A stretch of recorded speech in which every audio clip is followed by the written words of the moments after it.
भैरवगढ़ गांव काली पहाड़ी के ठीक पीछे था।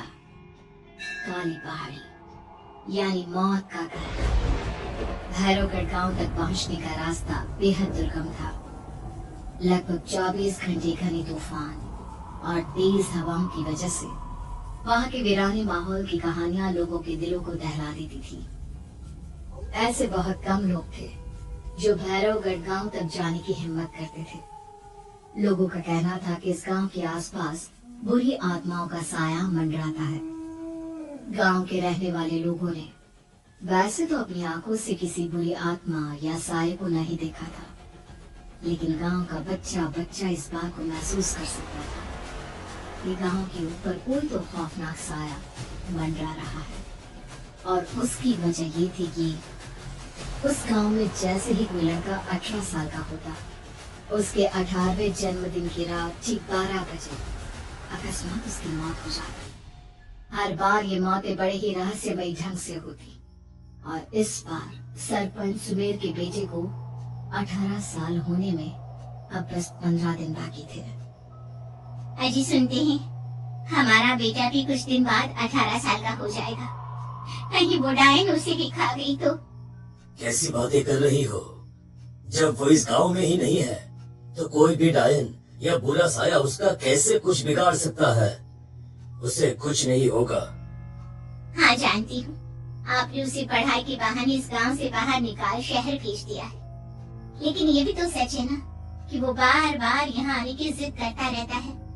वो चाहे कितनी भी जिद कर ले जानकी, पर मैं उसे इस गांव में कभी वापस नहीं आने दूंगा। मैं नहीं चाहता कि गांव के दूसरे लड़कों की तरह मेरे बेटे की भी अजीबोगरीब ढंग से मौत हो जाए। कभी कभी तो लगता है कि हम सब गांव वालों को हिम्मत करके अपने गांव को इस बुरी आत्मा से छुड़वा लेना चाहिए।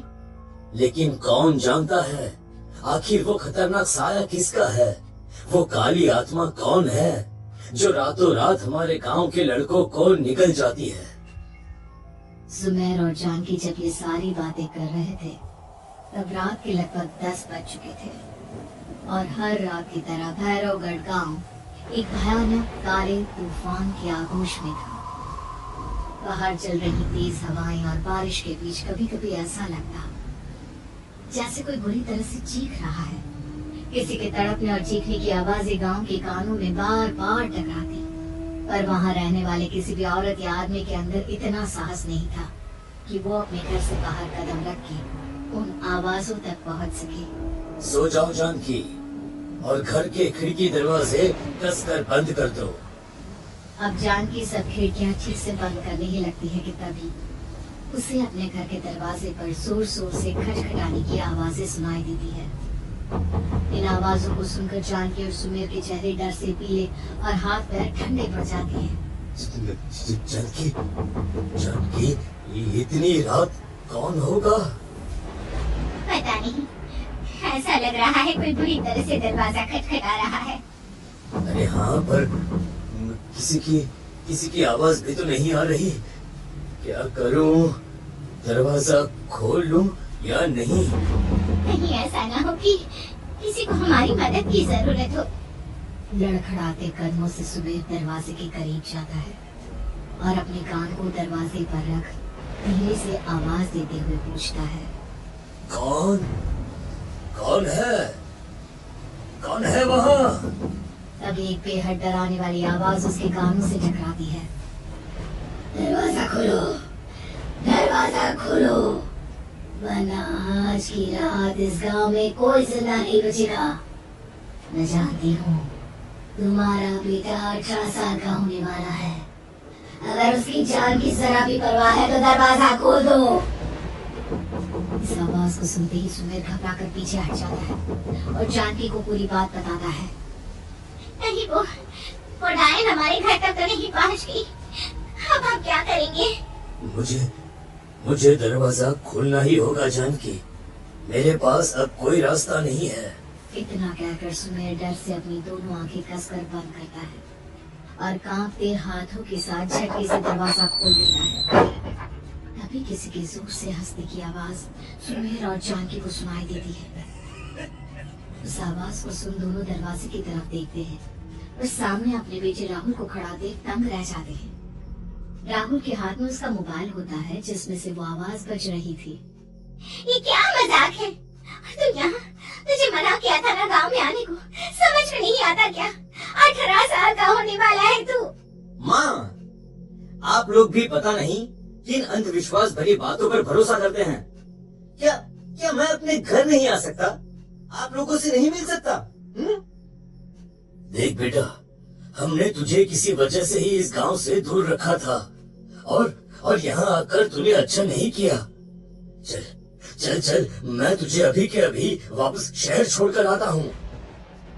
ओफो पापा, आप बेकार की बातों से परेशान हो रहे हैं।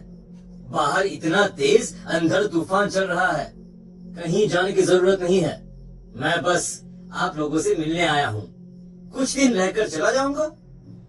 दिमाग खराब हो गया है इस लड़की का। नहीं जानता कि इस गांव में ये सुरक्षित नहीं है। किसने कहा था तुझे यहाँ आने को? ये आवाजें सुन, बाहर से जो आवाजें आ रही है तुझे सुनाई नहीं देती क्या? अरे माँ, जब जोर से तूफान चलता है, तेज हवाएं चलती हैं, तो इसी तरह की आवाजें आती हैं। ये बहुत नॉर्मल है माँ। नॉर्मल होगी तेरे लिए बेटा। 4 दिन शहर में पढ़कर आया है तो अपने माँ बाप की बात नहीं मान सकता। माँ, मुझे अभी बहुत जोरों से भूख लगी है, पहले कुछ खिला दो, और रात भी बहुत हो गई है। हम इस बारे में कल बात करते हैं, ठीक है? राहुल के वापस आ जाने से जानकी और सुमेर की आंखों की नींद उड़ गई थी। खाना खाने के बाद राहुल तो अपने बिस्तर पर जाकर सो गया, लेकिन जानकी और सुमेर पूरी रात उसके कमरे के बाहर पहरेदारी करते रहे। उन्हें पल पल इसी बात का डर था कि कहीं उनके बेटे को कुछ हो ना जाए। रात बीतती है, सुबह का सूरज निकलता है।